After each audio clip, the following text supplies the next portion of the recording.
season 4. We're good? All right, good morning. Good morning. Thank you so much for Yeah, you have to turn it down.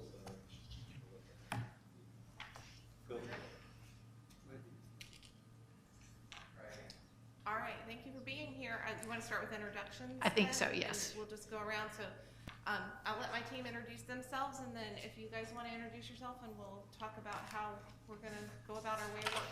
Okay, great. Good morning, I'm Stephanie Workman, payroll coordinator.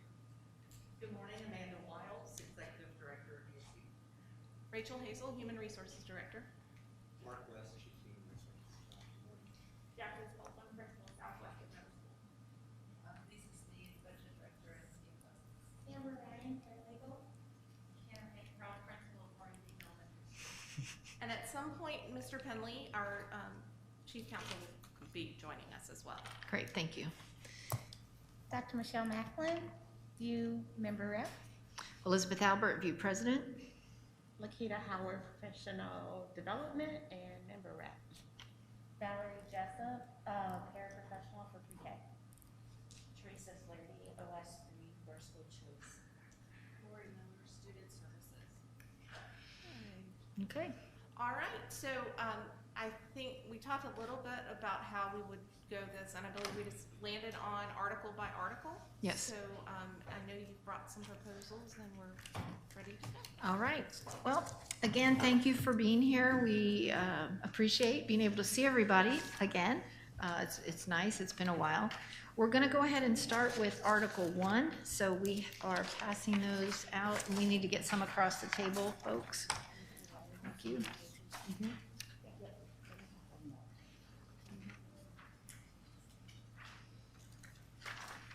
Are there enough? To be able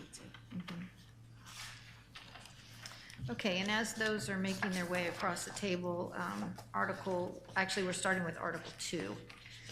So no changes proposed for Article 1. Do you have enough? So next time, we'll just split the stack.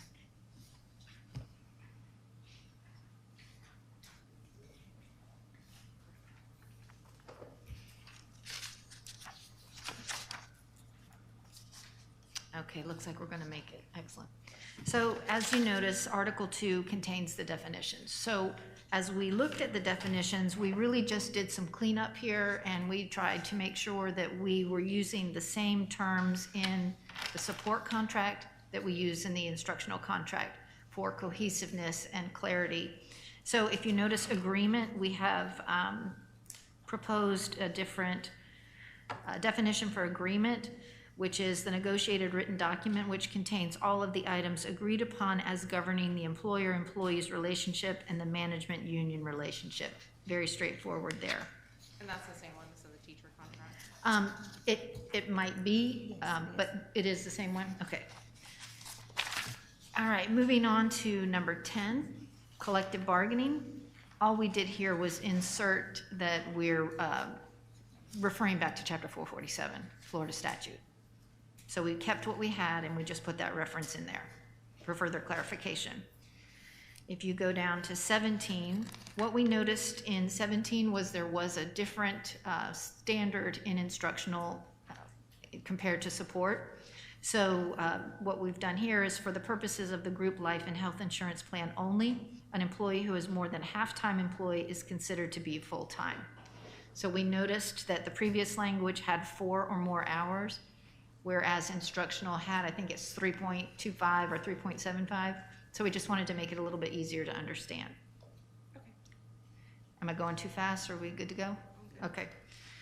We inserted impasse, and we didn't renumber, if you notice. We figured we can do that cleanup later.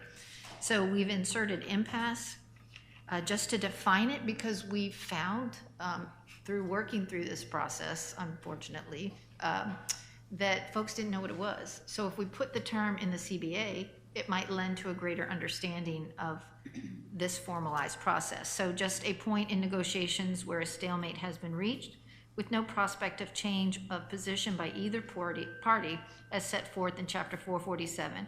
We pulled that language from Chapter 447. Then we went down to longevity, number 20. And so here we are proposing for, instead of just years of Volusia County School service, we are proposing something that's a little more specific. For Volusia County experience, each year of experience will be considered a full year of work regardless of whether the service was part-time or full-time, and provided the service was rendered for at least 1 day more than half the work year.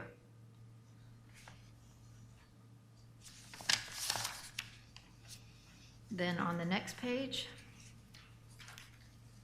for the purposes again of clarification and consistency, we have defined progressive discipline as an employee disciplinary system that provides a graduated range of responses to employee performance or conduct problems.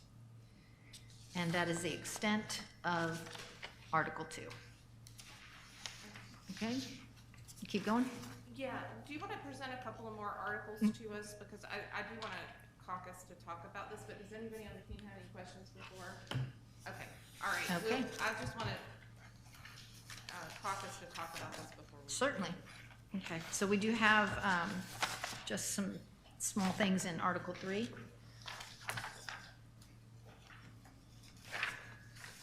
Well, if you want to give me, we can pass them over.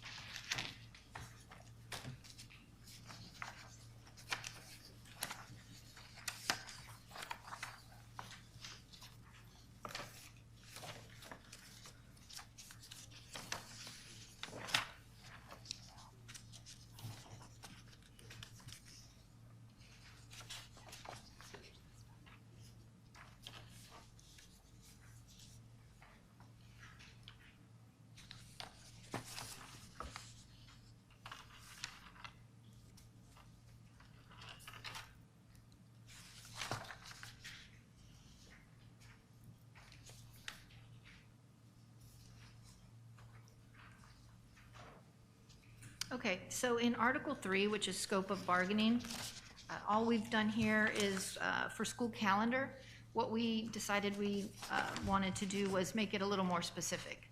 And so we are proposing that we reword the school calendar language to include the board, superintendent, and the union president shall jointly appoint a calendar committee made up of an equal number of representatives. This committee shall be tasked with the development of the school calendar for the academic year.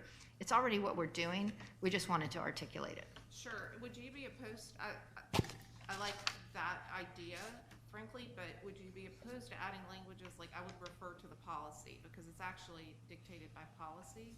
Yeah, we could take a look at that for sure. And are you differentiating between a work calendar and a school calendar? Or is this just? This is just the school. It's just the school calendar. What we're already doing, just enhancing the language Yeah, around it. so we would just put some policy, that's probably all I would Okay, suggest. yep. So if you want to, when you caucus, send that across, we can take a look at that. Absolutely. Okay, moving on to Article 4. Or is that's 5. Do we have 4?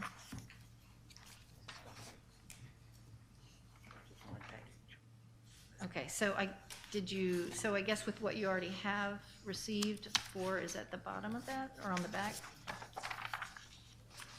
Nope. Did 4 not make it?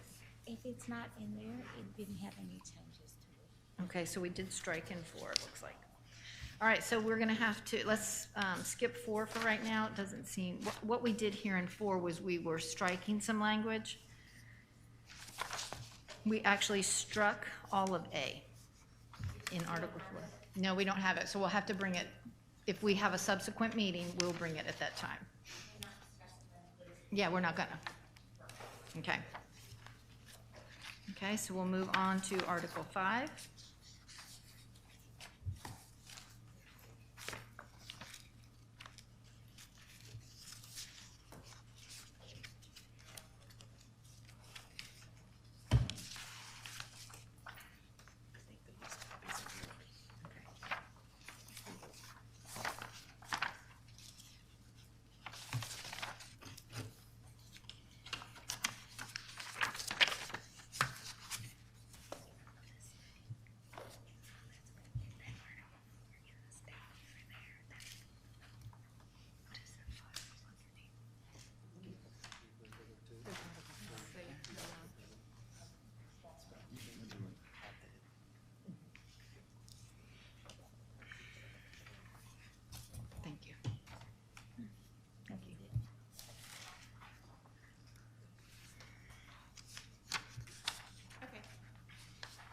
Okay, so Article 5 has quite a bit that we're proposing, but you'll find that a lot of this is just aligning with what we have in instructional. So we begin in Article 5, Section D, Health and Safety. You know, based on what we have just come through, we felt that we needed to take a look at the MOU that we had signed and what we had discussed when we were working through the reopening, because who would have anticipated the pandemic that we've just, you know, endured. So we thought that perhaps we should look at our health and safety language and try to shore that up a little bit. So in Section 1 under D, we're asking that we include including PPE and first aid kits in a known central location for all employees. So when you think about that, of course, our school site-based employees would have access to the clinic, but our district-based employees, DAC, Brewster, Transportation, they may not have access to a first aid kit, and we want to ensure that they do. And it needs to be in a location that's clearly known and accessible. So then we continue on with the school board shall follow all recommendations and guidelines provided by the Public Health Department and the Centers for Disease Control, CDC. PPE and first aid kits shall be replenished as necessary. Going down to 4, we're adding that employees shall not return to schools or other employment centers which have been identified as contaminated until documented sanitation has occurred. In 5, we have struck the first 4 lines, and we are asking for the inclusion of each work site will have a designated contact to address safety and sanitary issues and questions. Employees shall use the electronic reporting system to report cleaning and/or sanitation concerns. These safety and sanitary issues shall be resolved within 24 hours. And that's clearly a result of what we've already established with the app that we have and the contact person that we have, so we just wanted to codify it in the contract. Because if that's the expected process, we should include it here. Then what we've done here in E is we have taken the language out of the instructional contract for battery and assault, because what we are finding is there are significant issues with our paraprofessionals in some of our classrooms who are being physically assaulted and battered by some of our students. And we wanted to afford them the same protections that we afford instructional staff. So I will go through this. I don't know that I need to read it all word for word to you, but basically it was a cut and paste. Okay? No, that's fine. Okay. Yeah, we can review that. Okay, so we don't need to go through that one? No, but can I go back to 4? 'Cause Sure. I have a question about that one. Can you clarify for me when you say contaminated? So, I don't really know what constitutes contamination. so let's just use what we've just gone through. So I'm a paraprofessional in a classroom, or I'm an office specialist in the front office. Somebody has tested positive for COVID. Just like we have established in our classrooms where the room is, where they're cleared from the room, and then the e-mist takes place, and then there's documentation that the room has been sanitized before reentry. That's all we're asking for here. But because we have some office specialists that have gone through this process multiple times in a front office area, we just wanted to make sure that we codified it. Because it seems like that's what has occurred, so why wouldn't we want to make sure it's formalized? All right. I might play with some language, but okay. Okay. All right, so we're good on E? So E actually completes 5. Yep. Okay. All right. We did find our folder for 4. So if we could go back to Article 4. It was hiding. Yes, hiding in plain sight. You're welcome.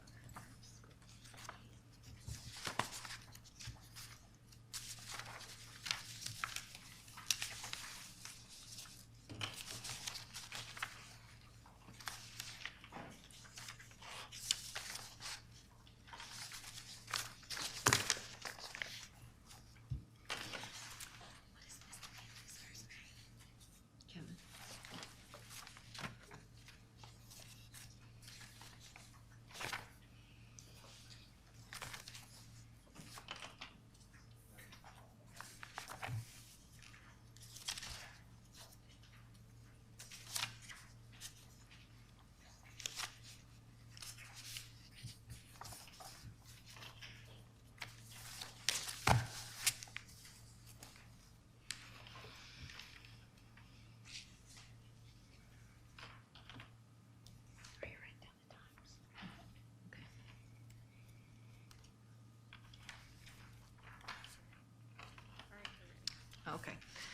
So, glad we found this folder. So, Article 4, we start by striking A, as I mentioned earlier. So we're going to strike, we want to remove all of that. As we move further through, 4.3, under representative access, we've inserted a C. And again, this is the same as we have in our instructional contract, just trying to align them. The school, upon request of the union representative, will include in its announcements the time and locations of the union meeting. So again, just having consistency between the two contracts. As we continue, under E, information from the board, we're adding a 2. And that says that the board agrees to furnish the union upon specific request in writing at the start of the school year, a current list of new support staff as such list becomes available. This is just for continuity of understanding who's been hired in, okay, because they are bargaining unit members. Okay, number 3, we've just taken out some of what we've deemed to be arbitrary language and made it more specific. So number 3, in an effort to resolve issues as they arise, the parties agree to meet monthly instead of as jointly deemed necessary to share and discuss information which will be of the benefit of the successful implementation of, not this, we just changed the word there, and the rest of it continues. And then finally, under E, in an effort to build relationships and encourage collaboration, the superintendent and the union president will meet monthly. And that is 4.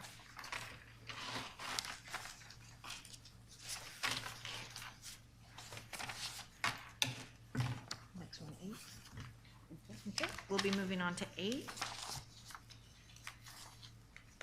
So nothing for 5, I mean, sorry, that was. We already did, right, nothing for 6 or 7.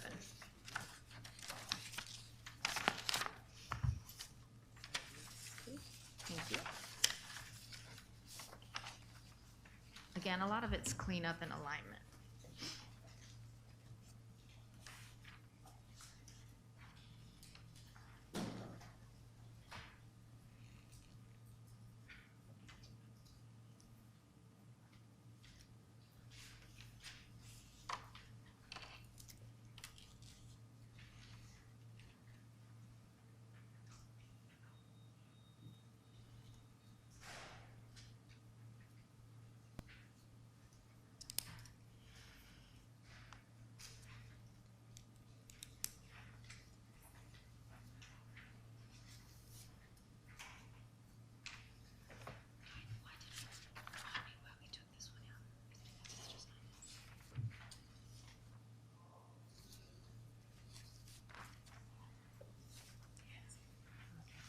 Okay, ready?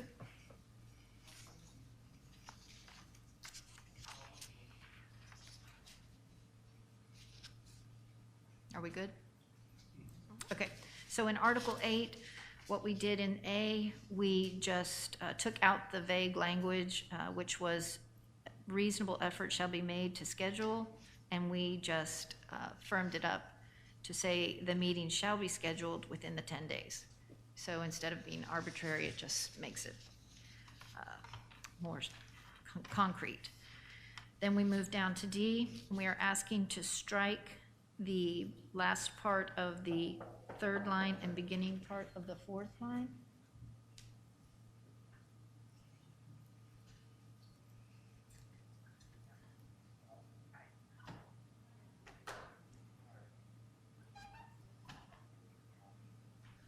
I think we should wait. It's a public meeting. Yeah, it is.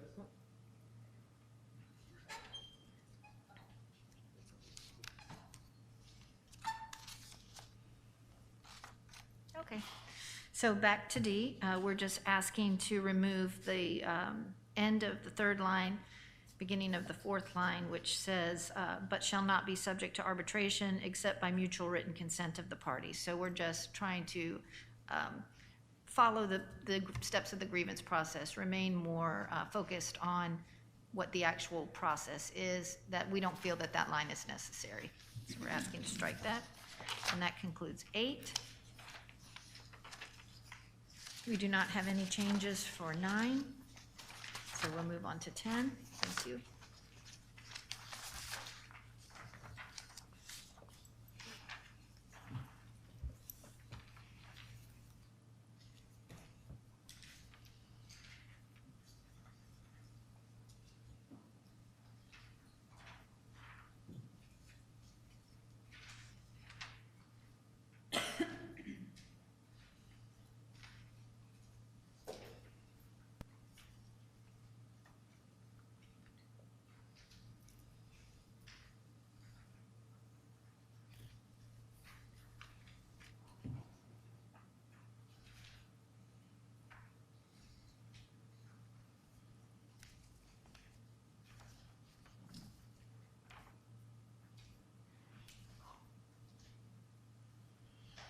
Okay. Article 10, Section 2, financial data. Again, just taking out at the reasonable convenience and just making it more specific, asking that that information be provided within 10 days of the written request for the information under financial data. Moving to Section 3, which is committee membership. Just taking out again that the superintendent shall, we're asking to take out give consideration to inviting, and we're asking that we insert the word request view representation. And view representation, we are also acknowledging needs to be appointed by the view president. So the reason we've done this here is we found, for one reason or another, that there was a thought process that if we invited people who are card-carrying union members to be on a committee, that met the requirement of affording view representation. View representation occurs when the view president appoints somebody to a committee. So just we have 3,500 members. So we feel it is very appropriate that when view is asked to participate in a committee or a focus group, that the president has a say in who is appointed to do that work. I think that's a reasonable request. Okay, moving on to Section 4, information availability. In B, we know that there's already language here about obtaining a list of eligible members to the union and providing specific information about those members. We already have that established practice, but what we're also asking to be included is the years of Volusia County Schools experience that those folks currently have. It may just be another column on a spreadsheet. So we're just asking to have that included. And that's 10. Let's keep going. I want to try to go to 15.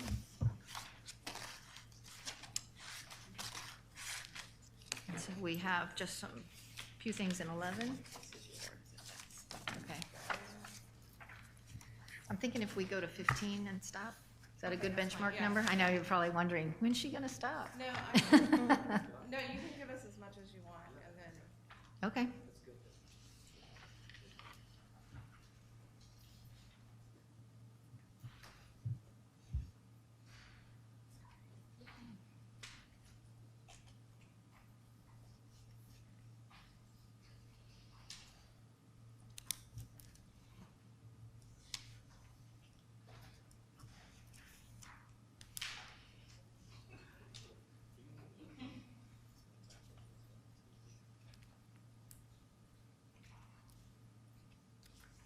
oh, this is a big one. Okay.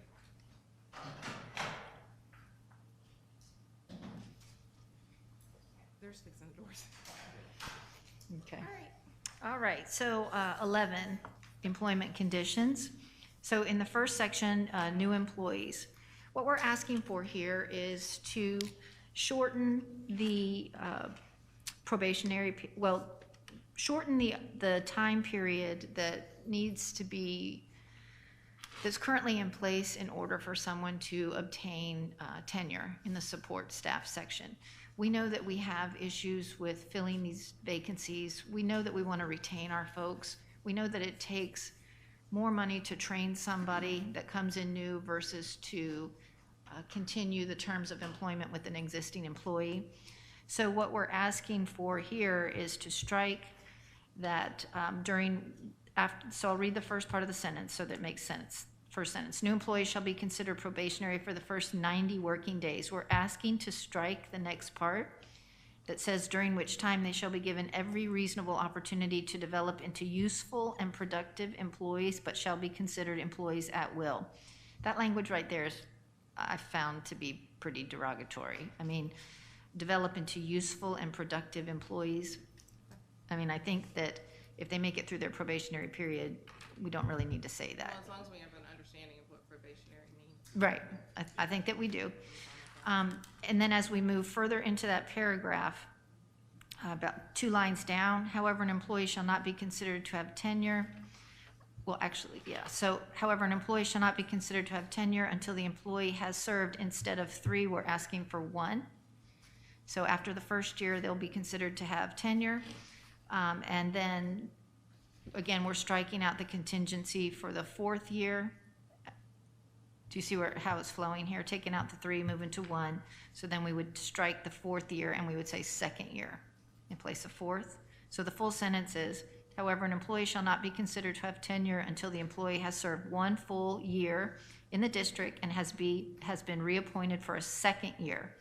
And again, in an effort to help our support staff know that they will have a reoccurring contract, they're not continuously at will for a period of 3 years, to encourage them to remain loyal to Volusia County Schools and to stick with us. We want to have folks that have 25, 30 years of longevity in these positions because, again, for the reasons I stated earlier, we need to keep our folks. So that's why we're suggesting that there. Question? Okay. As we work down through, we move to B. Again, the first strike that you see here in line 3, it currently says the board shall endeavor to fill vacancies. We just figure the endeavor to doesn't need to be there because the board shall fill vacancies with qualified applicants currently employed by the board. What if there's no qualified applicant at the time? Well, if there's nobody there, there's nobody there. But if somebody's qualified, I just don't understand the reason for the endeavor to. And so if you can explain that to me, that's fine. But why would we're just going to fill these vacancies, right? If nobody applies, nobody applies.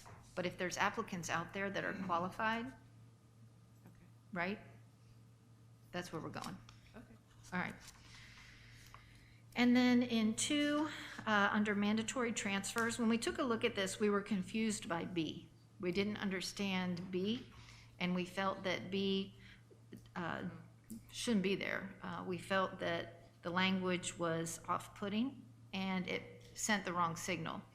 And so we're asking to strike B under mandatory transfers, and it says mandatory transfers may be made by the employer in cases of A, reduction in staff, we're fine with that, but B, implementation of racially balanced shifts. We didn't understand that, and so we didn't feel that it was appropriate, and we're asking to strike that. Then if you move to the final part of the paragraph,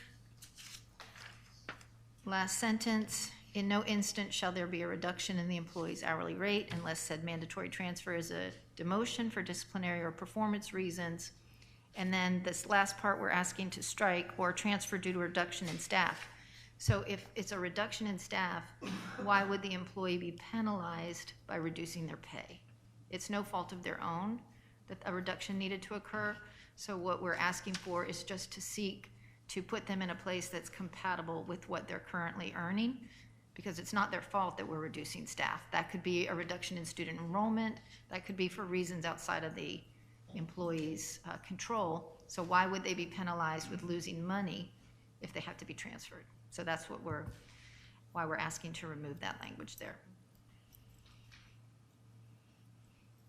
Okay, going further, through the process and the procedures used for promoting employees, we didn't know under 5 what other pertinent criteria was or is, so that's why we're asking to remove that. If it can be defined, then we can talk about that.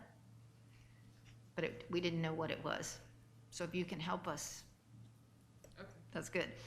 And then again, with B here, it says any employee who receives a promotion must be willing to transfer to another work location if necessary. So this one too, if I'm applying for a different job and I know it's at another location, then I'm essentially, arguably, good to transfer. I just didn't understand how this came to be. Do you? No, I don't, but. Okay. Research and try to figure Right, it out right. personally. Okay, and so the whole mindset is cleaning up, right? If something doesn't make sense, it shouldn't be in here. And if we're doing something as a practice, it should be in here, right? So that was kind of the mindset that we were using going forward to do all these things. And then 3, employee evaluation. Again, we just inserted the word in the first paragraph in front of president to say union president. I think it's pretty easy to understand. And then again, because we've made the change previously about the 3 and 4, the 3 years to have tenure, we went with the same methodology here in this paragraph for evaluations, the second paragraph. So employees with less than 1 year of experience in the Volusia County School District will be evaluated twice. And then as we further move through the paragraph, employees with more than 1 year of experience shall be evaluated once. Okay, so those 2 things now align. Going forward, in the paragraph that begins with a summative performance rating of needs improvement, what we wanted to do here was we wanted to make sure that if there are issues and areas of concern, that we get on them quickly so that we can not only afford an opportunity for the support professional to immediately know when there are issues and to start to make movement towards correcting those and improvement, but also to help the supervisor have a timeline, right? So for example, if I know that there are ongoing performance issues with an employee and I just don't get around to talking about it until April 30th, that's not really fair and equitable to the employee, right? But if I know there are performance issues in February, I should have those conversations in February to give the employee the opportunity to recognize, get support, and have time to implement for improvement. So that's what that is there. Okay, and then with the employee review, the performance review handbook, we know that sometimes our support professionals don't have access to electronic devices, laptops, or other items. So we're just asking that we continue providing it electronically, but if they're asked for a hard copy, that they could be provided a hard copy of the evaluation handbook. I think that's reasonable. And I don't anticipate a whole bunch of people will ask for that, but if they do, we want to give them that vehicle to get it. And then under section 4, notice for end of year reassignment or non-reappointment. What we're asking for here is a consideration of changing the timeline from 21 days written notice to 45, because now that we are looking at allocations earlier than we ever have in the past, you know, we're now having those meetings in February, whereas I don't think previously, at least when this original contract was written, we were doing them until you know, perhaps March or April. So now that the timeline has moved for the allocations and we have an idea of where we're going, I think that it's only fair to give these folks an additional window to have some idea about what's going to happen. So if we know we're losing 2 ESE units somewhere, excuse me, then that's going to affect those paras. And so they should have the ability to start thinking ahead about what's potentially going to happen to them. So 45 days is about a 9-week period.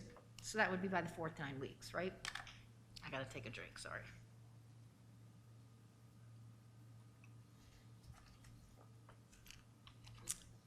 Okay. Are we good? Yep. Okay. Excuse me. Okay, continuing on.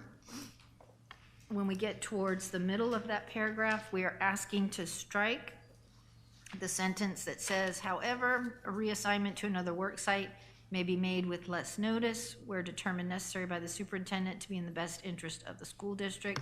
Again, we want to have some opportunity for proactivity on the part of the employee. And then we were talking further here about a displaced employee to another position with a fewer number of work days per year shall upon application be, and so what we're asking is to take out granted an opportunity for an interview and just go ahead and provide the interview. We felt that the word opportunity for an interview wasn't as concrete as just saying, we're gonna go ahead and interview folks. Because the opportunity for an interview is a bit vague, right? So we wanna make sure that we shore that up a little bit. And then under B, again, we're just asking to extend the timeline for folks that are not going to be reappointed from 14 days to 30 days prior to the end of the employee's contract year, so that they can make arrangements and start looking for a different position. You know, we are telling our instructional folks earlier now as well, so we're just asking for the same consideration for our support folks. Okay. And then on the next page, under B, layoff procedures, we just want to make sure that if we ever, and let's hope we never do, get to the point where we have to start talking about a layoff, that a consult with the union president will occur. So hopefully not in my lifetime will we ever have to do this, but if we ever get there, we want to make sure that we're working together on that. And then under B, we just inserted documented, has documented in front of skills versus possesses skills. We want to just make sure that we are looking to establish that certifications are in place and whatever skills we're looking for are documented. Number 2, under reduction of hours, again, if we have to reduce hours, just like with the layoff language, we're just asking that there is a collaboration process with the union president. And then under A, we're asking that if a reduction in hours needs to occur, as we've done in other areas of our work, definitely in the instructional side, that we ask for volunteers first. And I think that's reasonable. And then in C, if we get to the point after a reduction where we're able to increase the number of hours worked, we are asking here that instead of give reasonable consideration to increasing, that we just increase it. Reasonable consideration is pretty vague. So I think if we're able to do it, let's do it. Let's not wait, right? Okay. Okay, so under the next section, which is recall, under A, again, just asking to expand the window for the U.S. Postal Service to do their work here. Right now, this is about sending out the letters for recall. Currently, the language is 5 days of a receipt of a certified letter, and we're asking for 14. So let's think about this for a second. If I'm laid off and I no longer have an income flow into my house, it's very possible that I can't live in my house or my apartment anymore, and I might have to move, or I might have to go stay with some family members temporarily until I can figure things out. Well, if my address has been forwarded, that could absolutely create a delay in this 5-day window. So I think it's very reasonable to extend that so that we can allow for a greater opportunity to reconnect with our former employee that we're wanting to bring back. I hope that makes sense.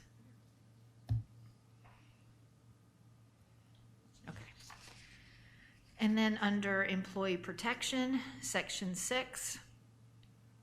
So this is about the district furnishing legal counsel to members when a civil action arises. We felt that that last sentence, the last piece there, didn't need to be there.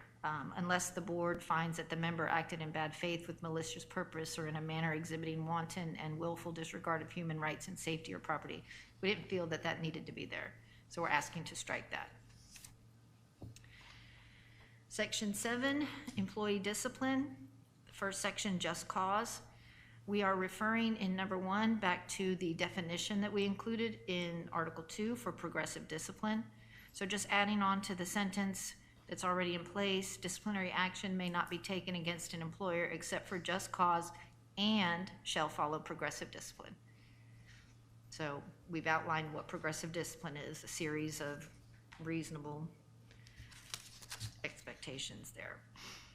Number 2, we are asking to strike the last sentence so that disciplinary action shall be governed by applicable statutes is all we need there.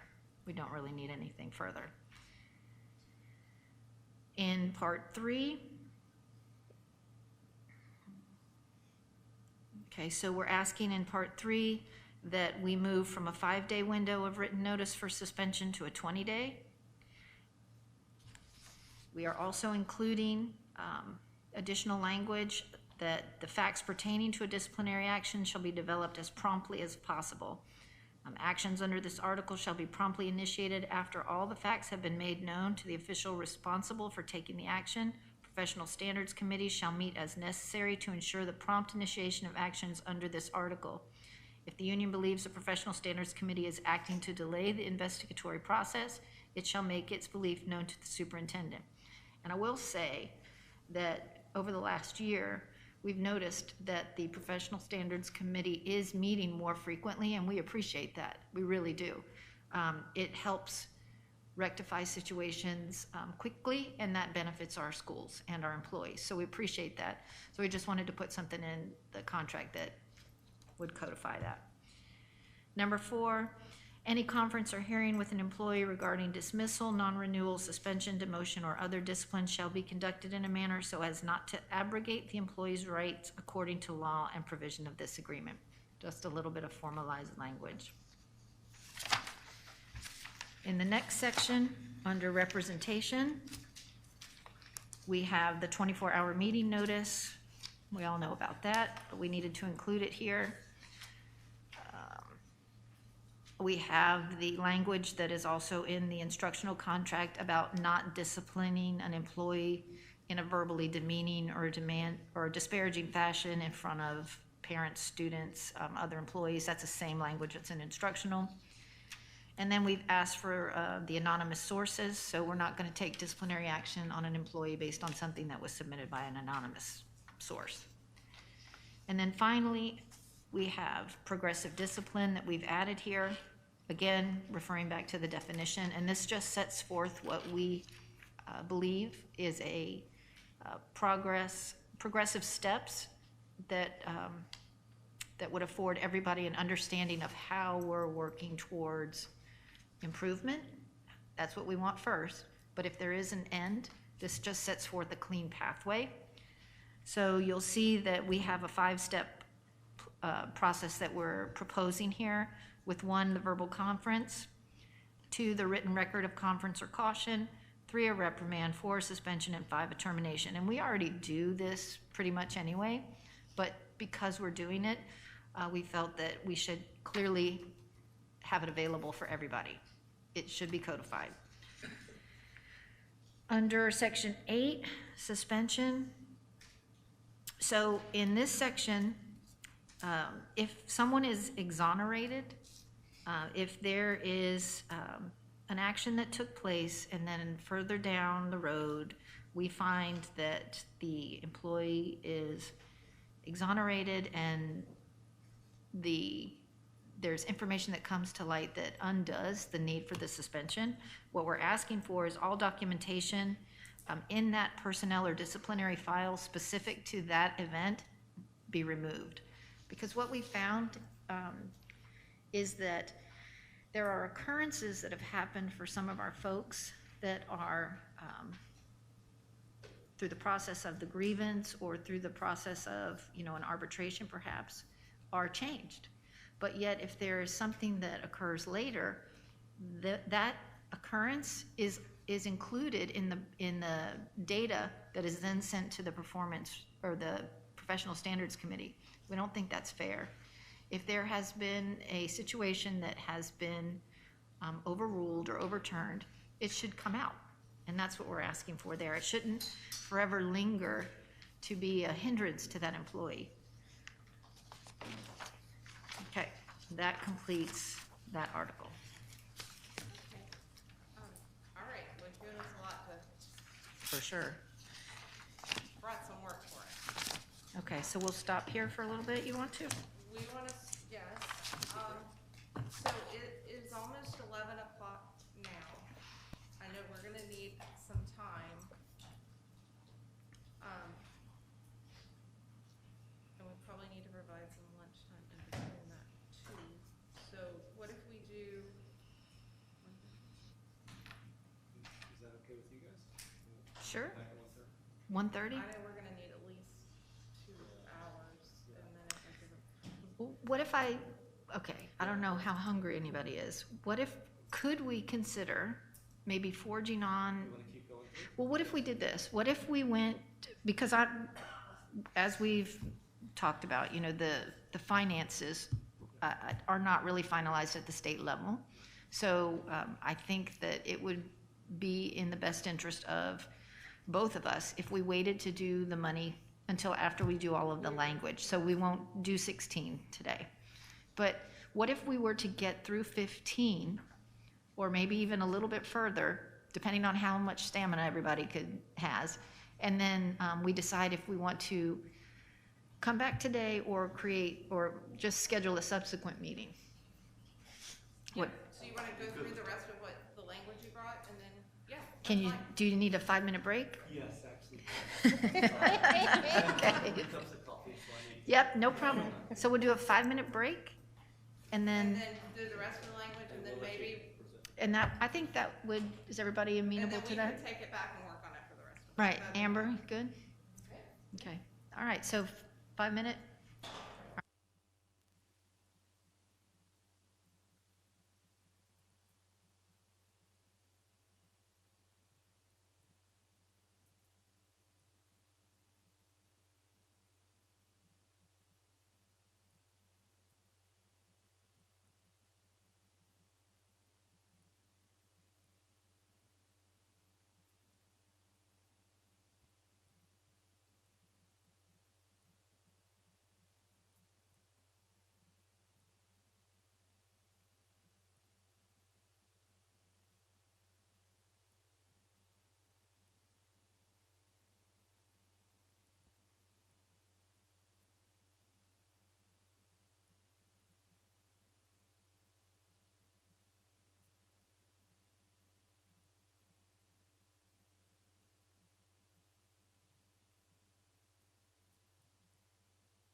Okay, all right, so we will continue with Article 12. Did we pass it yet? Do you have it? 12? Okay, excellent. Okay, so under lunch and break period, we are asking to extend by 5 minutes the break for employees who work 4 hours. So instead of a 10-minute break, we're asking for a 15-minute break. And then for our folks who work a little bit longer, we're asking to move the 15-minute break to a 20-minute break and then have the lunchtime clearly stated as uninterrupted. We have that language in the instructional. As we move down to the second paragraph, our folks who work 6 hours or more but less than 8, again, just an uninterrupted lunch period. We're asking for that. And then under section 3, holidays, we've asked for a birthday floating holiday, just something to say, hey, you're great, have a birthday. So we're asking for that. Moving on to Article 13. Happy birthday.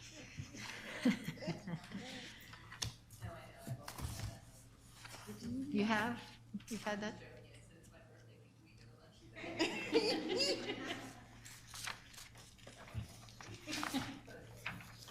Thank you. I already have one, so, yeah.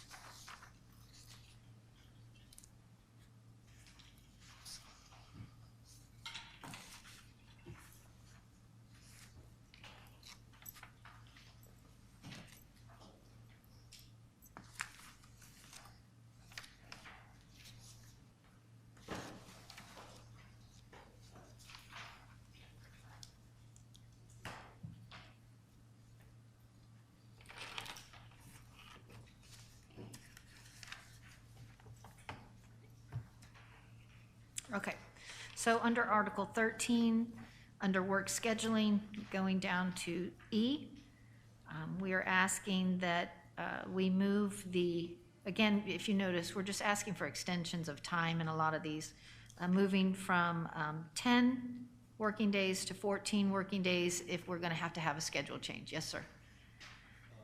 So back up to B, because I think, did you want to? Oh, I'm sorry. Yes, it's not in red. That's what threw me off. Sorry about that. Okay, so thank you, Mr. West. Appreciate that. I even have my extra set of eyes on. I didn't catch it. So in B, we're asking to strike, make every effort to, and just go to rotate. Again, that's some language cleanup there. So if we have to alter the schedule, we want to rotate those schedules, not make an effort to, but create a rotating schedule. We wanted to take out where practicable. We've had that conversation plenty of times before, and just start the next sentence with employee wishes shall be considered. Then in section C, we are asking to strike endeavor and then subject to budgetary concerns. We're just asking that the sentence now reads, the school board will allocate an additional per hour day for ESE paraprofessionals at +1 schools in order for such employees to be on duty to assist the ESE teachers and students. We have found that there are scheduling concerns with our ESE paras, particularly the folks that are working with the wee ones, the pre-K, those blended units, because someone has to be there to receive them when they get there in the morning, and then someone has to be there to help them get on the bus when they're leaving. And if you only work a certain amount of hours during the day, sometimes that becomes problematic. So we want to make sure that we have the staffing that we need to have in order to keep the kids safe. That's what it's all about here. Okay, we already talked about E. Going down to section 2, overtime. So the changes here really are specific to comp time. So we know that in our support bargaining unit, there is an opportunity to earn comp time. But what we know sometimes happens, and more frequently than not, is the comp time is never utilized. So for one reason or another, sometimes it just doesn't work out that you can utilize your comp time. So what we're asking for in lieu of comp time is just let's default to the overtime pay. That's what we're asking for here.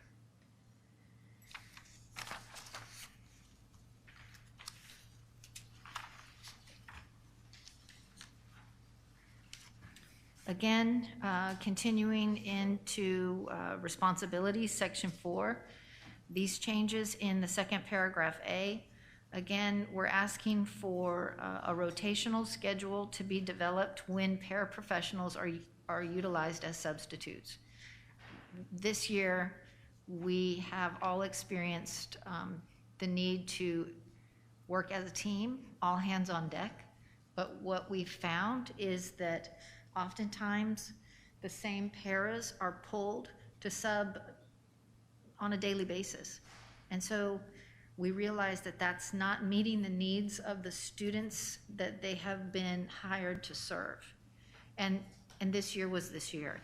It is what it is. But as we go forward, if we find that we still have the substitute deficit that we currently have, if we can work with the folks at the school sites to develop a mutually agreeable rotational schedule for pulling paras to sub, we think that that would be more equitable than what we've just gone through.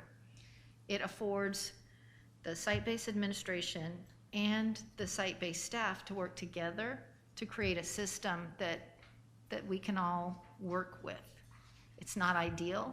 We hope that we fill up all of our vacancies and everybody's healthy and we can cover the spread. But what we hope for and what actually happens isn't always the same thing.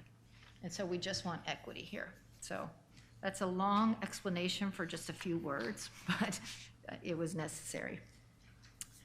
So again, in B, removing that endeavor 2 and just asking that the board shall continue to obtain qualified health personnel to meet students' needs.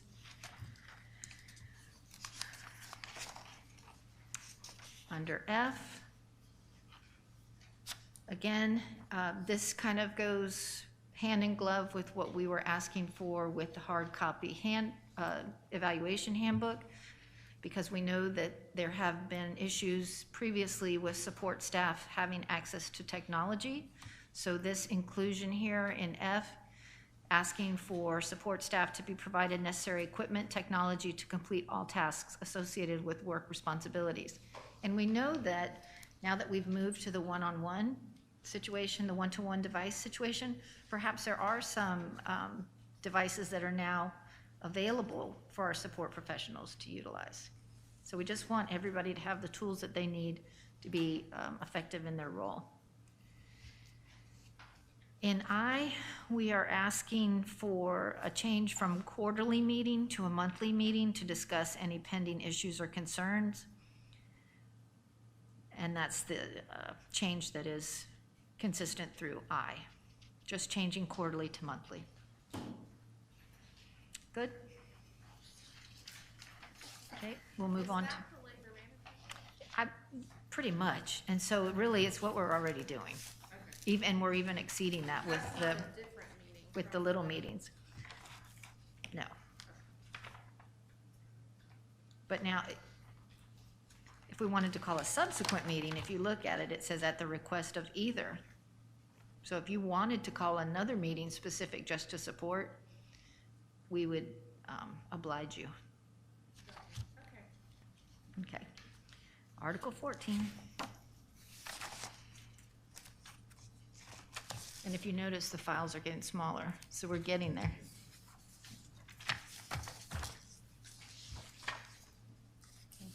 You're welcome.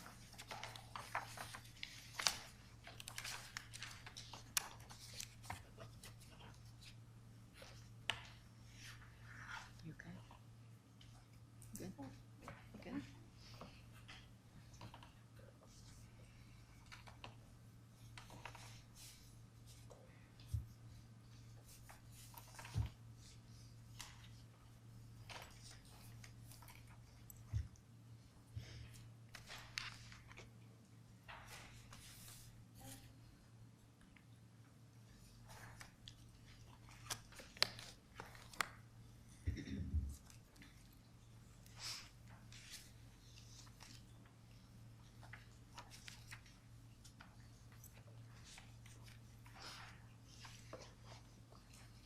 Okay, under Article 14, leaves and temporary duty, in B, we've just inserted the word school board policy. I think that's pretty easy. And go back to Again, sorry, if it's not red, I'm not looking at it. We're asking to strike A.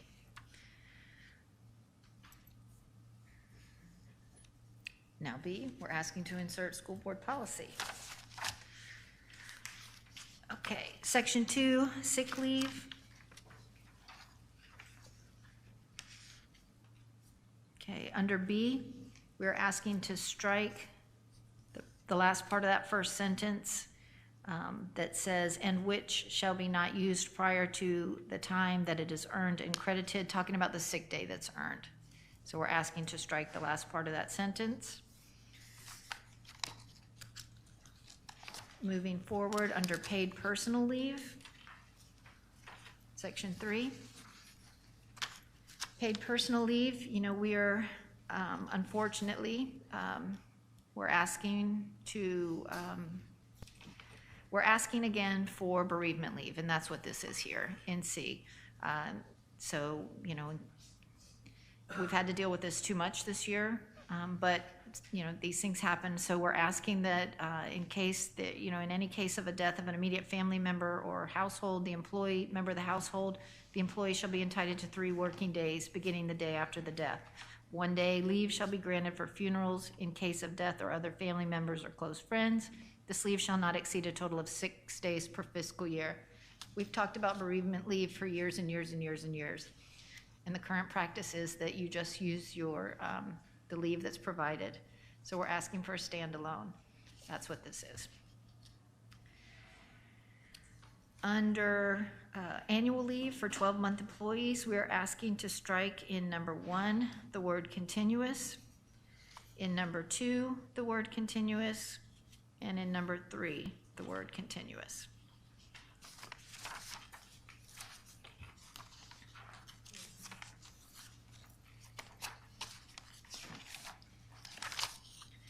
If you go then to section 9, leave of absence. Under maternity, paternity leave, which is 3. In A, we are asking that when the employee, you good? Okay, I know it's long, sorry about that. So we're asking that under 3A, that upon the return of the individual from maternity leave, that they are returned to their former position. We're asking to strike or substantially similar position for which she is qualified at the discretion of the superintendent. So we're asking to be returned to the original position.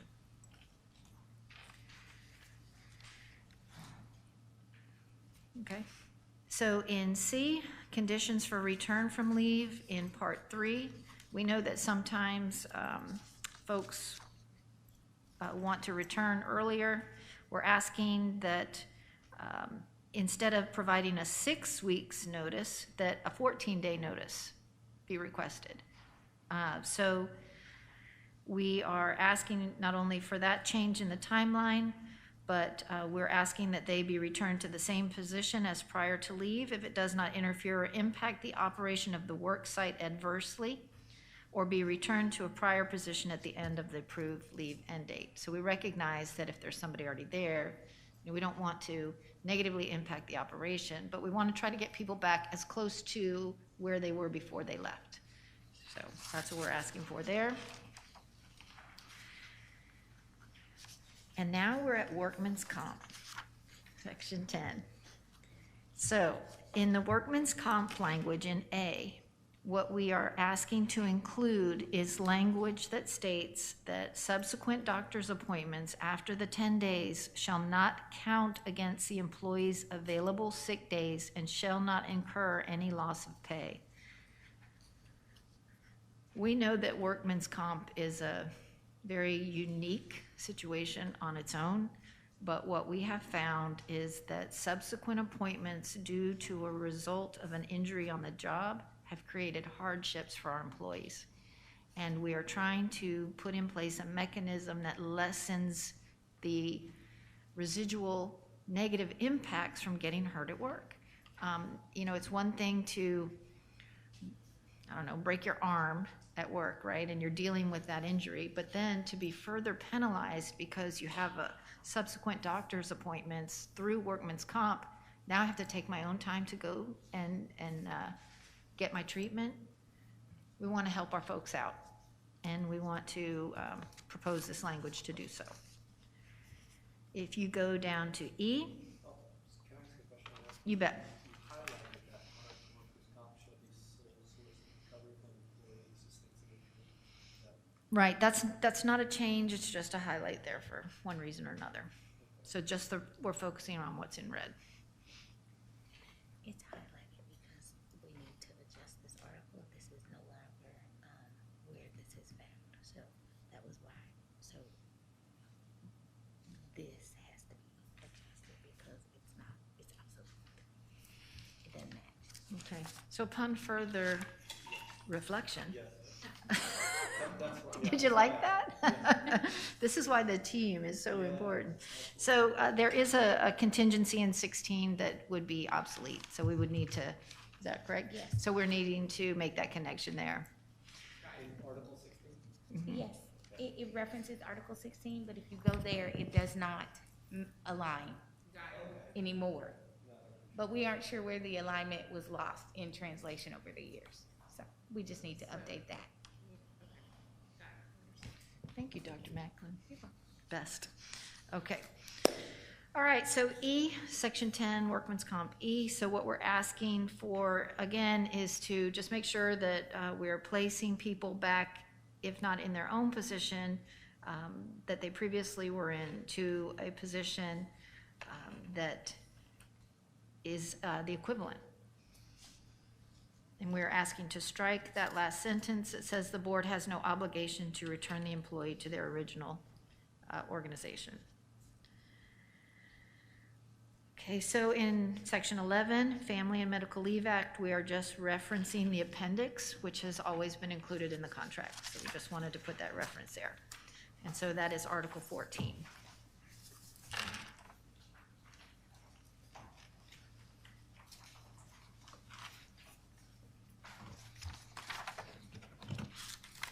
Thank you.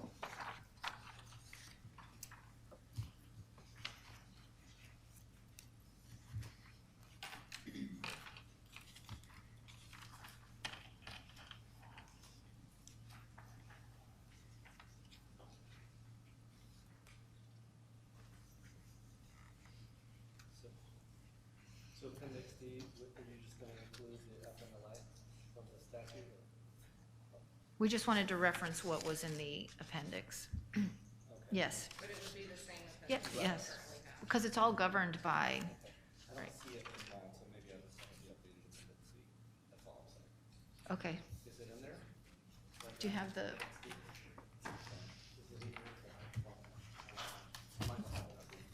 we're gonna look, Appendix D. And that's probably why we put it in there, is So is because, it just the FMLA law? Is that what you're referencing? yes. Okay. Appendix B, C, D. So it's not currently included. I don't think it's currently in there. So that's why we need to stick it in there. Mhm, mhm.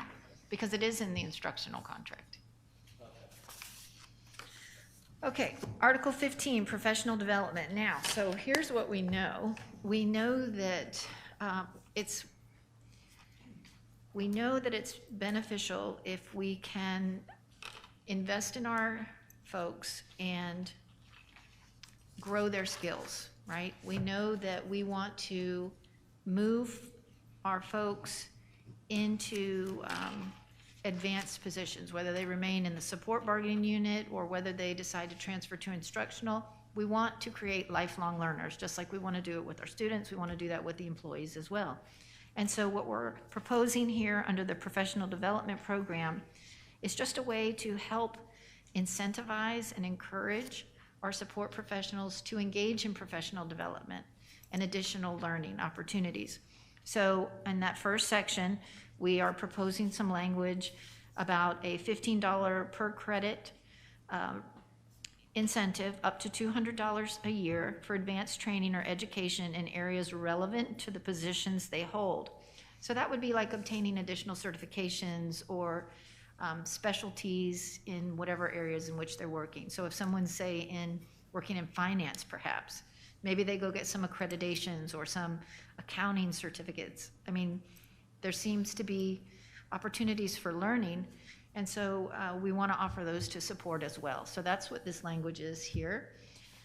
When we go further down, we're asking for tuition reimbursement as well. We're asking that the board appropriate $60,000 for tuition reimbursement each fiscal year, and any funds that would not be utilized in any fiscal year could be rolled over to the next fiscal year, continuing to grow that pot. And the hope would be that we would exhaust those funds every year, because how wonderful would it be if all of our folks continued to learn as we went, through our tenure here in Volusia County Schools. So we have some specific language about the tuition reimbursement, one course per year for each individual. We have language in here about it needing to be approved in advance. I mean, it's fairly consistent with what we have in the instructional.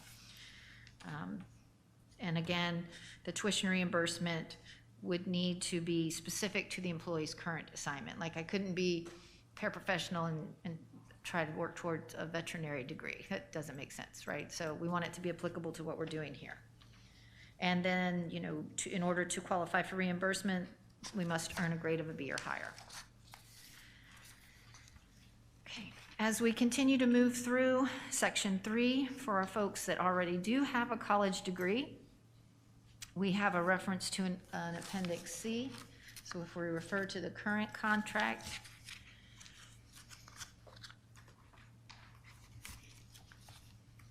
currently Appendix C, Is the application. right. Okay, so just referring back to where that's located. Okay, and then we're asking that the pot be grown from $36,000 to $50,000. I don't know when that number was last increased. So, the page earlier, we're asking folks to continue to learn so that they can function at higher levels within the organization. And so if they do achieve those degree status, we want to be able to reasonably, acknowledge that for them. So we're asking to move that number from 36,000 to 50,000. And then we're asking that our new employees become informed about this opportunity during the new hire orientation, or I guess what we are now calling onboarding. We weren't sure how they were informed about this opportunity. I mean, we talk about it when we're asked about it, but I didn't know how the district shared this as an incentive to become a Volusia County School employee. So we're just asking that it be included there. Do you know if they're told about it? It is pushed out through email newsletters, like the professional learning one for sure. Earlier this year. Okay. All right. Well, now that we're going to get them all devices, they'll be able to read those. And so, all right, good. Okay, so that concludes Article 15. We're not going to do 16 right now. So we'll move to 17.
Okay, so 17, benefits terminal pay.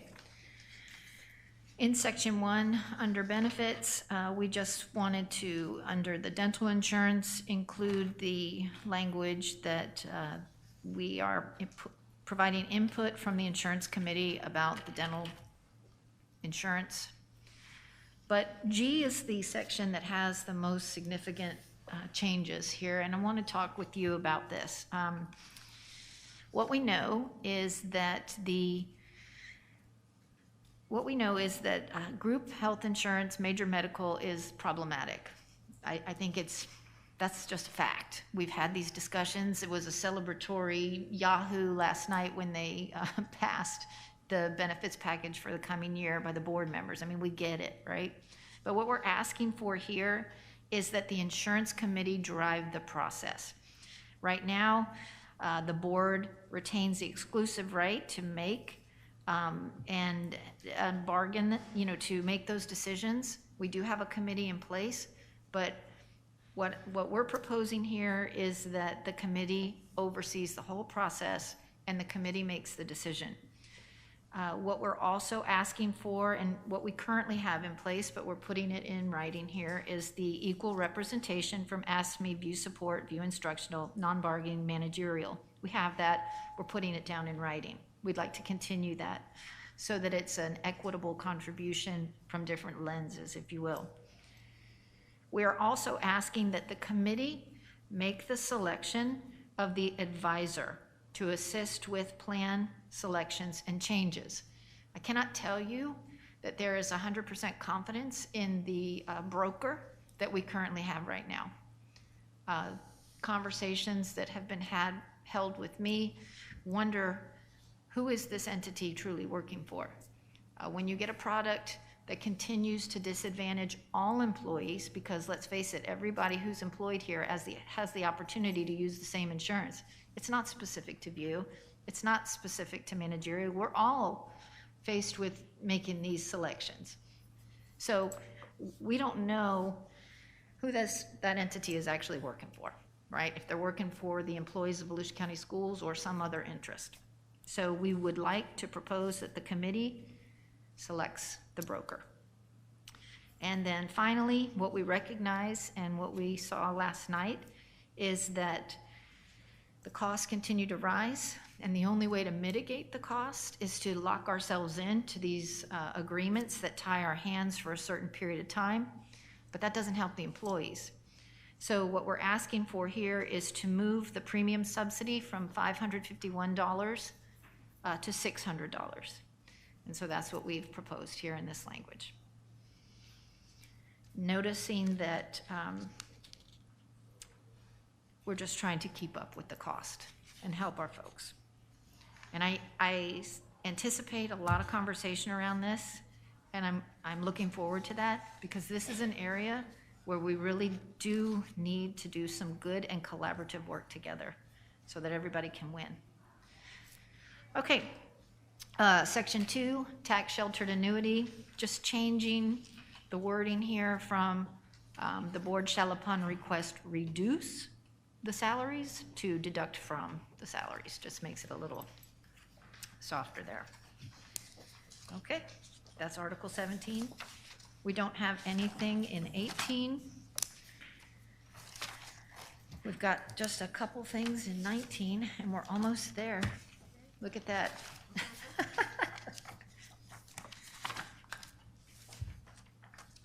Did you get one too many? Did you get one or two? Okay.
it might be. Okay, ready? All right, thank you. All right, so Article 19 is the grievance article. So there are no changes on the first page. When we move to section F, which is the selection of the arbitrator, it's AAA, so we just took out that U for union and we put association, because that's the entity that we all use, is American Arbitration Association. We're asking also that the sentence that talks about the strike should instead of referencing the school board, should reference the superintendent, because as we move through the arbitration, we each get to strike. And so we're asking that that says superintendent instead of school board. As we go through further to section N, under election of remedies. So we are asking to include under N, if the employee chooses to utilize the grievance process, he or she shall file the grievance within 10 days in accordance to the procedure provided herein. After adverse action by the board, said grievance shall commence at step 3.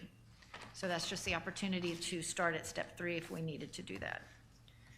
We just have a article change from A to An beneath that. And that's it. Okay, almost there. Nothing in 20. Wait, there's some strikes in 21. Okay. You know why we don't have this, because it's not in red. But that's it. So that is it, and we won't talk about 21 because we don't have a file. Okay. All right, so that concludes the presentation, which I know has been a lot, but I think once you reflect, you'll see it's cleanup and then, like I said, consistent language from one bargaining unit to the other. All right, are there any questions from anybody before we make our plan? Okay. All right, so I propose then we take this back, and let's look at some dates to That sounds good. reconvene, and we'll have some counter proposals ready at that time. Okay, so let's pick a date today. Yes. Okay, good. All right. Whenever's ready.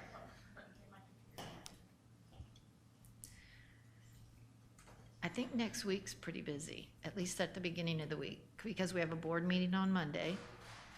And then Tuesday, I know that, well, Tuesday, there are a few things that I have.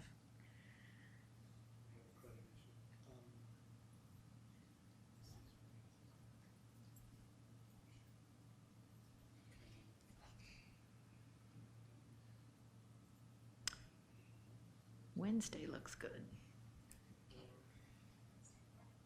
Wednesday morning or Thursday morning?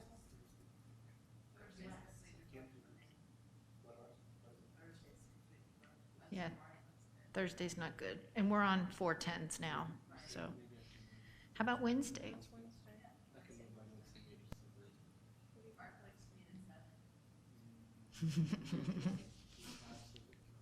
Yeah, well, those are internal.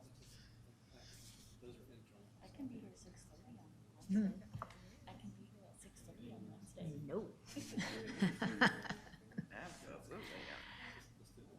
Everybody, is everybody else good? Wednesday's good for us. Do you want to do like a 9 to, Morning, Ms. Wiles would like to do 7 a.m.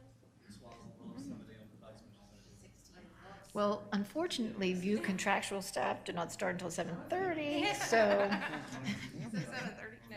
we can do 7:45. 9:30, Up until 9:30?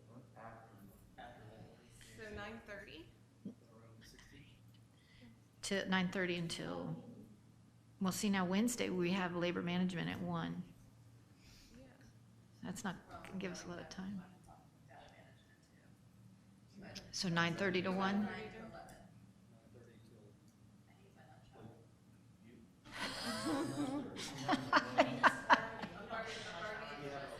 It sounds like you are, yes. till, yeah, I was gonna move that for Thursday if possible, so. We'll move it to a different time. I think we can move that a lot, but we moved it at 12. Okay. All right. 9:30 to 12. Seconded, it's only two, well, you tell me, because it's gonna be your, Well, we should have counter proposals to submit back to you, so we'll go over that at that time, and then, okay.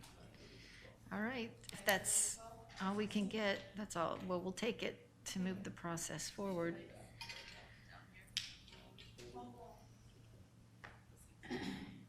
Now, are we going to, so let's talk about that. Do we wanna do it virtually or in person? I'm open what are you thinking? to whatever you guys But like. it depends on what, I mean, frankly, kind of depends on you all, because I know some of you are, in and out. Well, I'll tell you, I'll be completely open. Yep. I didn't want to do it face to face because I really, and so, but being here with you, I like it. I missed it, right? It brings something to be able to look at Shannon and to be able to look at Stephanie and everybody and see you, because when we're Zooming, we don't always have our cameras on. And I think my opinion might have changed. Although I do not like printing volumes of paper because that's not a good practice, It's a but. little bit easier to keep up with, at least it has been for me, but, Okay, so we'll just keep face to face then? okay. Is that okay with you? All right. We'll set it back up. I mean, this works, this Does this setup work okay works. for you all? Yes, because we're going to lunch now. Okay, so 9:30 until 12, June 16th, face-to-face here at DEC. Okay, sorry, again, I felt differently until we did this. So we actually, Yes, okay. All right, well, thank you. thank you. You're welcome.